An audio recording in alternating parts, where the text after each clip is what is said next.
They thought I was confused. But I had already moved the money, signed the papers, and protected everything that mattered. My name is Margaret Louise Harding, and I have lived in this house in Savannah, Georgia, for going on 47 years. The magnolia tree out front was a sapling when my husband Harold planted it the spring after we moved in. Now its branches reach past the second-floor window, and every April it blooms white as a wedding dress. I have watched that tree grow through droughts and hurricanes and one ice storm that coated every branch in glass and made the whole yard look like something from another world. I watched it from this very porch on the morning my daughter-in-law Connie stood in my kitchen and told my son Raymond that getting rid of me would be the smartest thing he ever did.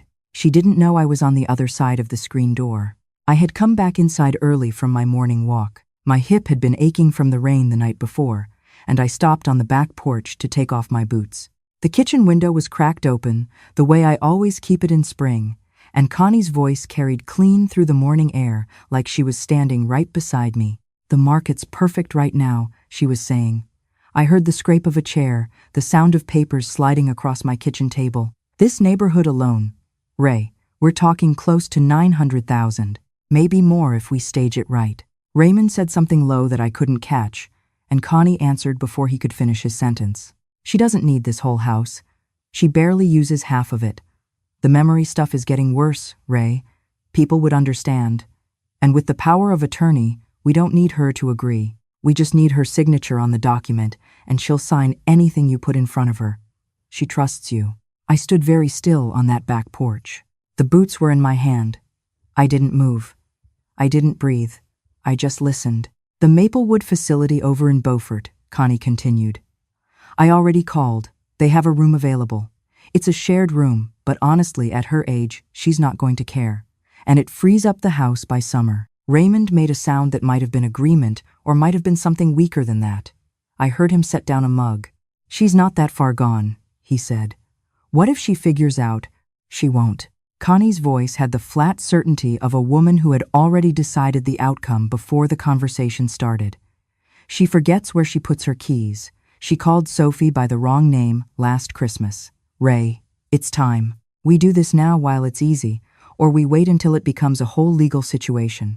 The power of attorney I had drawn up covers everything. Property, finances, medical decisions. Once she signs it, it's done. There was a pause. I heard my granddaughter Sophie's footsteps upstairs, her small feet padding across the hallway floor to the bathroom. She was 8 years old, and she was staying with me that week because her school had a break, and every morning she sat at this same kitchen table and ate her cereal and told me about the dreams she'd had overnight. She always remembered her dreams in extraordinary detail. I thought about Sophie. I thought about the cereal bowls. I thought about Connie's voice saying shared room like it was a reasonable thing to say about someone who had kept a house for 47 years. And then I thought about what I had already done. I set my boots down quietly on the porch, pulled on my house slippers, and went upstairs to help my granddaughter choose what she wanted for breakfast. The kitchen conversation could wait. In a manner of speaking, the kitchen conversation was already over. I want to tell you about the quilts, because that's where this story really begins, though Raymond and Connie never understood that part of it at all. My mother was a quilter. Her mother was a quilter. And her mother, before that, going back to a woman named Patience who made her first quilt during the Civil War from whatever fabric she could piece together, and who left it folded in a cedar chest that eventually passed to my mother, and then to me. By the time I inherited that chest, there were 11 quilts inside it, each one made by a woman in my family line, each one a kind of document. You could read a history in those stitches if you knew how to look. I knew how to look. I had been looking my whole life. Harold used to say I talked about those quilts the way other people talked about gold bars. He wasn't entirely wrong. The oldest two, including Patience's, were museum quality. I knew that because 20 years ago, a textile curator from the Savannah College of Art and Design came to our house for a dinner party, took one look at the chest I had opened to show her, and went very quiet in the way that people go quiet when they see something that surprises them. I had that quilt collection appraised 3 separate times over the years. The last appraisal, done 8 months before the morning on the back porch, put the collection's value at just under $6 million. Not bad for what Connie had once called, at a family Christmas she thought I couldn't hear, that pile of old rags Margaret is so hysterical about. I had donated the quilts 6 months before that morning on the back porch. Every single one of them, to the Georgia Museum of Art up in Athens, along with a letter of provenance and documentation going back to Patience herself. The donation was formal, legal, irrevocable, and accompanied by a gift agreement that established the Margaret and Harold Harding collection as a permanent exhibit. The museum named a room after Harold. I cried at the ceremony, and the director held my hand through the whole thing, and afterward they served sweet tea on the terrace, and a very young curator told me that Patience's quilt was one of the most significant textile artifacts she had ever held in her hands. The $6 million the museum paid for the collection had been quietly moved into accounts that had nothing to do with Georgia, nothing to do with any bank Raymond had ever heard of, and nothing to do with anyone named Connie. A portion went to a scholarship fund at the elementary school where I taught for 31 years. Another portion went into a trust I had set up for Sophie, ironclad and independent, meaning that no matter what Raymond and Connie did or did not inherit, Sophie would be taken care of through college and beyond.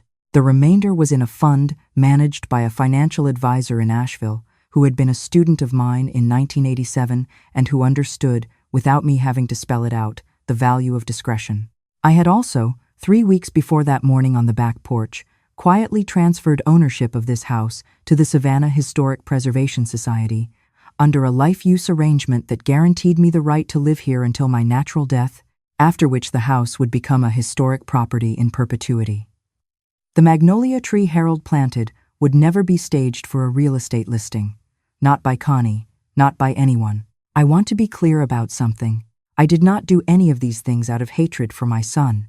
Raymond was not always the man he had become. There was a time when he was the boy who used to bring me dandelions from the backyard because he thought they were beautiful, who sat beside me on the porch swing on summer evenings while I read to him, who cried at Harold's funeral in a way that told me his grief was real. That Raymond was still somewhere inside the man who sat in my kitchen letting his wife plan my removal from my own home. I had made my peace with the distance between those two people. What I had not made my peace with was the idea of signing a document that handed Connie everything Harold and I had built together. I let 2 weeks pass after the morning on the back porch. I went about my routines the same as always. Morning walks, the garden, lunch, reading, a phone call to my friend Bertie on Tuesdays.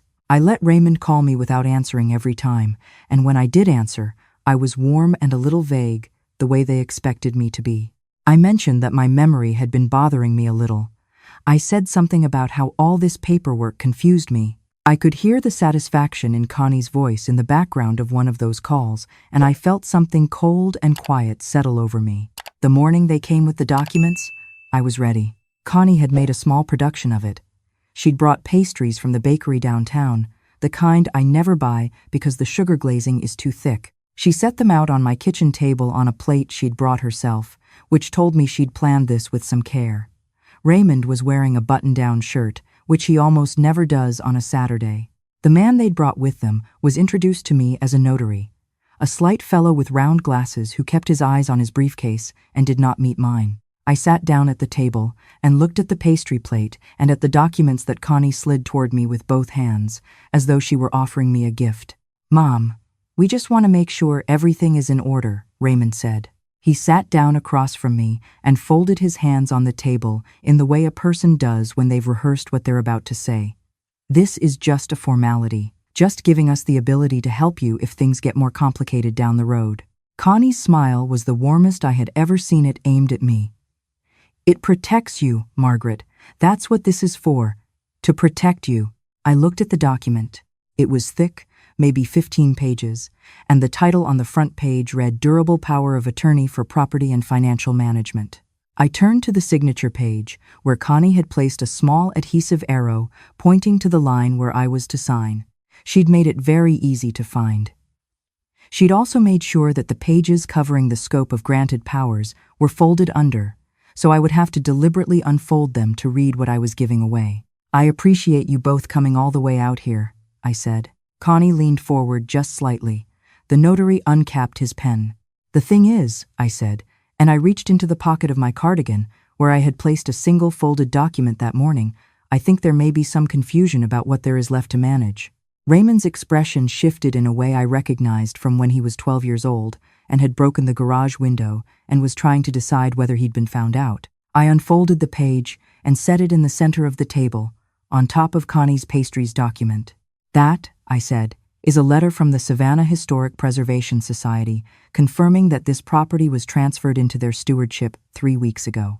I retain full residency rights for the remainder of my life. But the deed is no longer in my name, which means it is not available to be managed, sold, or otherwise disposed of by any power of attorney." Connie's smile evaporated like rain on a hot sidewalk. "And this," I said, reaching into the other pocket of my cardigan and producing a second document, "is a letter from the Georgia Museum of Art confirming the permanent donation of the Harold and Margaret Harding textile collection. That is the quilts, in case there is any question. Also no longer mine to assign, liquidate, or include in any estate." The notary was very still. Raymond had both hands flat on the table now, and I noticed that his fingers were pressing down hard against the wood. "Mom." His voice came out strange and compressed. "What did you do?" "I did what I should have done years ago," I said. "I made sure that the things Harold and I built together would be preserved the way he would have wanted, and I made sure that I would be taken care of in this home by people who chose that mission freely, rather than waiting to be moved to a shared room in Beaufort." Connie made a sound that wasn't quite a word. Her hands had come up to the edge of the table, and she was gripping it with both palms the way a person grips something when they feel the floor going unsteady beneath them. "The money," she said, and stopped, "was never yours to count," I said gently. "I know you've been counting it for a long time, but it was never yours." "You can't," she started. "I can," I said. "I did. All of it was done legally, properly, and witnessed by people who have no connection to this family and no reason to reconsider their signatures." I looked at Raymond then, and I held his gaze until he looked away. "I am not confused, Raymond. I am not forgetting things.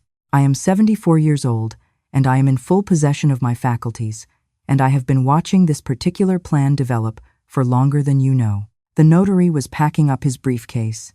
He did it quickly and without looking at anyone. Connie pushed back from the table so fast that her chair scraped against the tile floor. "You did this to spite us," she said. Her voice had gone high and tight. "After everything we've done for you." I thought about the morning she'd laughed at the quilt her daughter would inherit someday. I thought about the Christmas when Sophie had shown me the drawing she'd made for me at school, a picture of the two of us on the porch swing, and Connie had taken it from the girl's hand and said not to bother Grandma with that. I thought about the time I had driven 4 hours in one direction to help them move into their new house, and Connie had introduced me to her friends at the housewarming as Raymond's mother, not by name, as though I did not have one. "You are welcome to those pastries," I said. "They are very pretty, even if the glaze is too sweet." I stood up from the table. My hip ached a little, the way it always does in spring, but I stood up straight. "I think you should both go home now," I said. "When you're ready to talk the way people talk when they love each other, I'll be here, but I won't be signing anything today or any other day." Raymond opened his mouth, closed it, opened it again. He looked, for just one moment, like the boy who had brought me dandelions. Then Connie put her hand on his arm and pulled him toward the door, and the moment was gone. The pastries sat on the table for a full 10 minutes after they left before I wrapped them up and put them in the refrigerator for Sophie. What happened next happened fast and wide, the way things do in a town where people have been watching each other for generations. The story got out through channels I had not anticipated. I had not gone to the newspaper, I had not called anyone. But the staff at the Georgia Museum of Art knew about the donation, and the Historic Preservation Society had announced the Harding property at their spring meeting. And someone at that meeting had mentioned it to someone at the garden club, and by the following Tuesday, it had made its way back to me through 4 separate phone calls before 9 in the morning. The Atlanta Journal-Constitution ran a short piece about the textile donation. The headline was modest, something about a retired teacher's historic gift, but the subheading mentioned the value of the collection and the story's details, and the internet did the rest. A local blogger posted a longer version of the story with a photograph of Patience's quilt from the museum's website. Inside 48 hours, that post had been shared 40,000 times. Someone, and I genuinely do not know who, found a video Raymond had posted on his personal social media 2 years earlier, in which he and Connie were showing off what they described as their upcoming renovation plans, and Connie had said on camera that she expected to have a budget of well over $500,000 by the time her mother-in-law was out of the picture. It was clear from the context that she meant when I died. It was also clear, once people were looking for context, that she had said it in that particular tone that means something other than natural death. The comments on the blog post were not charitable to Raymond and Connie. Their accountant dropped them first. Then the couple they'd been planning a beach vacation with quietly uninvited them. The neighborhood association, which Connie had chaired for 2 years and which was her primary source of status and social oxygen, asked her to step down from her position, pending a review that everyone understood was never going to resolve in her favor. The bank where Raymond had been angling for a small business loan called to say they would not be moving forward.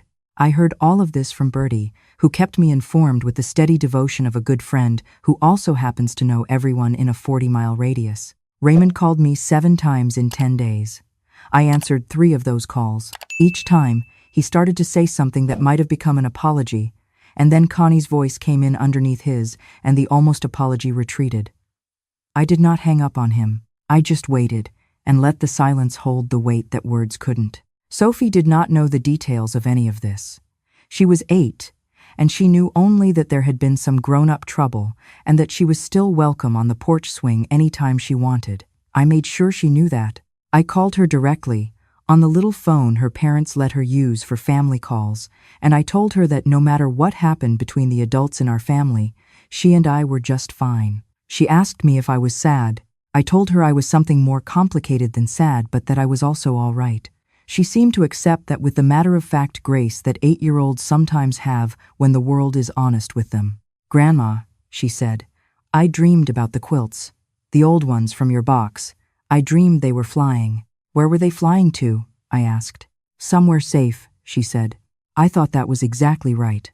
Months passed in the way that months do when you are no longer waiting for something to happen. Spring turned to summer. The magnolia finished blooming and settled into its deep green. I planted tomatoes along the side fence and put in a new row of black-eyed Susans along the front walk. I started attending the Thursday morning lecture series at the museum, partly because I liked the talks, and partly because I liked walking through the room with Harold's name on the wall. It was at one of those Thursday lectures that I met someone I had not expected to meet. The talk that particular Thursday was about vernacular architecture in the rural South, and I will be honest and tell you that I went mainly because the docent was a young woman who reminded me of my best student from 1994, and I liked seeing her in front of a room. I arrived a few minutes early and took a seat near the back, and a man settled into the chair beside me about 2 minutes before the talk started, and because we were both early and the seats were empty and it would have been rude not to, we nodded at each other in greeting. He had gray hair and the kind of posture that comes from spending decades outdoors rather than at a desk. He was holding a small notebook, the paper kind, which I found immediately interesting because almost nobody under 70 uses those anymore. He had reading glasses tucked into his shirt pocket and a pen in his hand, and he looked like a man who intended to take notes. His name was Walter Greer. He had been a civil engineer for 30 years, retired, and had moved to Savannah from Columbia after his wife passed 3 years prior. He knew one of the museum's board members from an old professional connection and had started attending the lectures to fill his Thursday mornings with something that required him to think. We talked for 20 minutes after the lecture ended, standing in the doorway of the gallery while people flowed past us on both sides.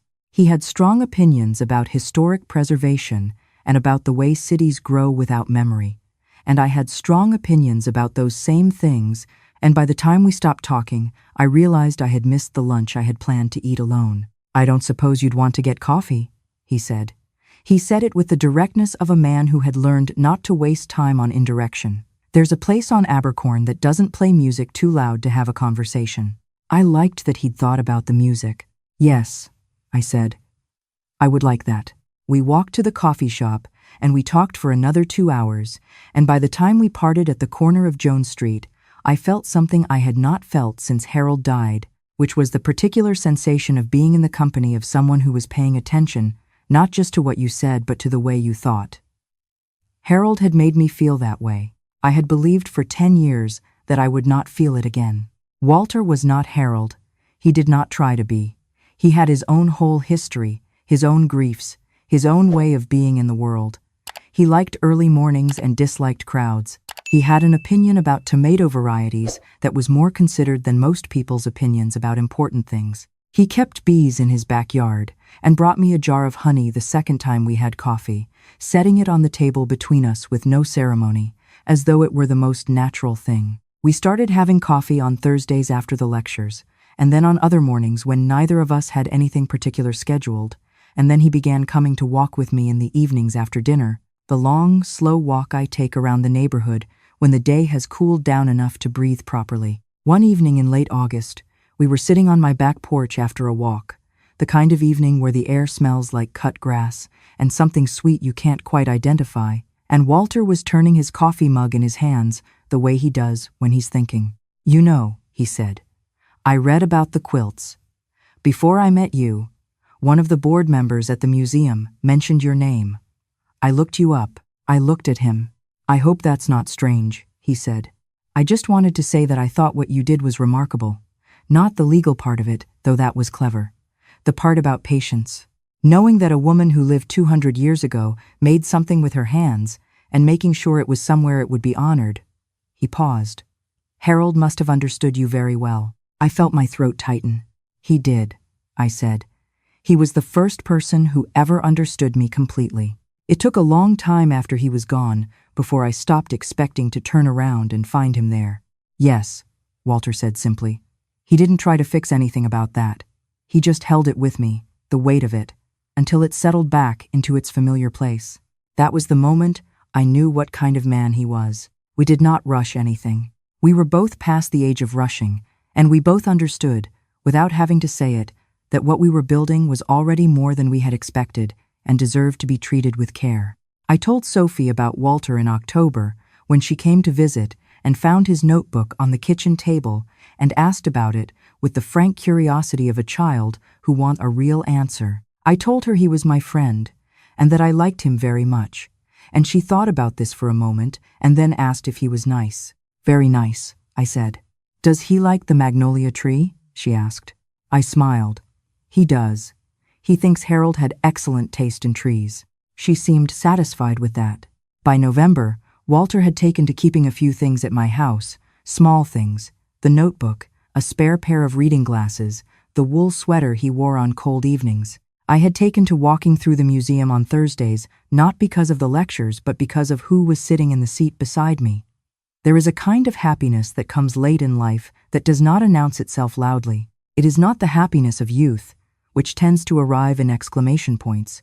It is quieter than that. It is the happiness of sitting on a porch after dark and feeling no need to be anywhere else, and looking at the person beside you and understanding that they feel the same way. I thought about Connie saying I was barely using half my house. I thought about the shared room in Beaufort, and I looked out at the magnolia tree in the evening dark, at the shape of it against the sky, and I was profoundly glad to still be here. Raymond called me in December. Without Connie in the background, his voice was different, stripped down, quieter. He said he'd been thinking. He said he knew he owed me more than a phone call. He said the word sorry in a way that sounded like it had cost him something to say it. And I know the difference between a cheap sorry and one that comes from a man who has actually looked at himself. I did not forgive everything that morning. That is too much to do at once, and I am old enough to know that forgiveness is a process, not an event. But I told him I was still his mother. I told him the door was open when he was ready to walk through it without Connie pushing him from behind. I told him that Sophie's trust fund was in place, and she was going to be fine. And I heard him breathe out in a way that told me he hadn't known about that, and that it mattered to him. There was a long pause. "Mom," he said, "how did you know?" "About all of it. The power of attorney. All of it." "Raymond," I said, "I taught school for 31 years. I have watched people make every mistake a person can make. I learned to recognize the signs." He was quiet. "Also," I said, "the screen door was open." He made a sound that might have been the beginning of a laugh and might have been something sadder. Then he said he'd call again soon, and I told him I'd answer, and we left it there, which is sometimes the only way to leave things. I have learned, in 74 years of living, that the people who underestimate you are doing you a favor they don't know they're doing. Every time Connie dismissed me, she gave me more room to move without being watched. Every time Raymond assumed I was too old to understand what was happening, he confirmed that I had the advantage. The woman who is invisible gets to see everything clearly, and the woman who is silent is the one who gets to choose her moment. I chose mine carefully. I planted it years back, watered it quietly, and I was sitting on my porch with a man who brought me honey from his own bees when the harvest finally came in. The magnolia blooms every spring without being asked to. It doesn't explain itself. It just opens, and the whole yard fills with something white and sweet and impossible to ignore. Harold knew exactly what he was doing when he planted that tree. So did I. This is Margaret from Grandma Real Stories. I did not raise my voice once through any of it. I did not beg, and I did not warn them, and I did not cry until I was alone on the porch with a cup of tea and the sound of Walter's truck in the driveway, and then I cried a little, because that is allowed. People who tell you strength means never crying have not lived long enough to know the difference between weakness and grief. You are allowed to grieve the family you wished you had. You are allowed to do that and still win. If you have ever been told you are past your usefulness, if you have ever been spoken over in your own kitchen, if you have ever had someone make plans for your life without asking you whether you were even done living it yet, then you know that the most powerful thing you can do is simply this: tend your own garden, build your own quiet, and make sure that when the moment comes, everything important has already been moved out of reach. Subscribe to Grandma Real Stories and turn on that notification bell, because I have more to tell you, and I am just getting started.